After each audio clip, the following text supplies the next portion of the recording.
ഇതിനകത്ത് കഴിഞ്ഞ ദിവസം മോഹൻ ഭഗവത് അങ്ങനെ കാര്യം പറയുന്ന ആളല്ലോ. എനിക്കൊന്ന് ഹൈദരാബാദിലായിരുന്നു, കൊൽക്കത്തയിൽ അതേ പല കാര്യം പറഞ്ഞതിൻ്റെ കൂട്ടത്തിൽ ഒരു കാര്യം പറഞ്ഞു.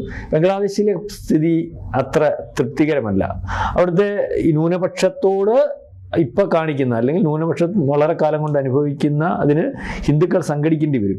പിന്നെ അതേ വേണ്ട രീതിയിലുള്ള നടപടി എടുത്തേക്കും കേന്ദ്രം എന്ന് ഞാൻ വിചാരിക്കുന്നത്. എന്ന് വെച്ചാൽ എടുക്കണമെന്ന് പറഞ്ഞിട്ടാണ് പുള്ളി അത് പറയുന്നത്. അല്ലെങ്കിൽ പുള്ളി പറയുന്ന പോലെ ഗവൺമെൻറ് കേൾക്കുമോ അല്ലെങ്കിൽ കേൾക്കുമെന്ന് പുള്ളിക്ക് ധാരണയില്ലെന്നുള്ള രീതിയിലേക്കുള്ള സംസാരം പുള്ളി സംസാരിക്കുന്നത്. പക്ഷേ എന്ത് വേണമെന്ന് അവിടുന്ന് പറഞ്ഞിട്ടുണ്ട്.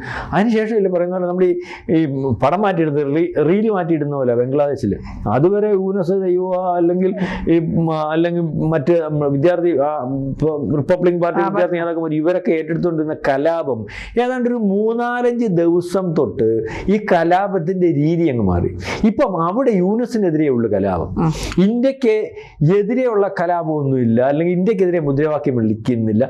ബംഗ്ലാദേശിനകത്ത് ചേഞ്ച് വരണമെങ്കിൽ യൂനസ് മാറണം, അല്ലെങ്കിൽ ഇപ്പം നിയന്ത്രിക്കുന്ന ഈ ഇവരുണ്ടല്ലോ ജമാഅത്തെ ഇസ്ലാമിയുടെ നേതൃത്വത്തിലുള്ള നിയന്ത്രണം മാറണം, പാകിസ്ഥാന്റെ ഇടപെടിയിൽ ഇല്ലാതെയാവണം, ഭീകരവാദികളെ പ്രൊമോട്ട് ചെയ്യുന്ന ഇല്ലാതെയാവണം, അല്ലെങ്കിൽ ശാന്തമായ ഒരു ബംഗ്ലാദേശ് വരണം, അതിന് ഇന്ത്യയുടെ സഹായം വേണം. അങ്ങനെ ഉണ്ടായിരുന്നപ്പോഴാണ് ഈ ബംഗ്ലാദേശ് വൃത്തിയായിരുന്നത്. അതുപോലെ ഹിന്ദുക്കൾ സംഘടിതമായിട്ട് നിൽക്കുന്നു.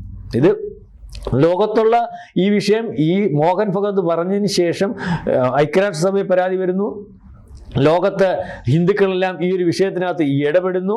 അതിനകത്ത് റഷ്യ ഇടപെടുന്നു. കണ്ടായിരുന്നു, റഷ്യ പറഞ്ഞു ഇത് അവിടുത്തെ ഹിന്ദു ഹത്യ അനുവദിച്ചു കൊടുക്കാൻ പറ്റുന്ന ഒരു അവസ്ഥയില്ല.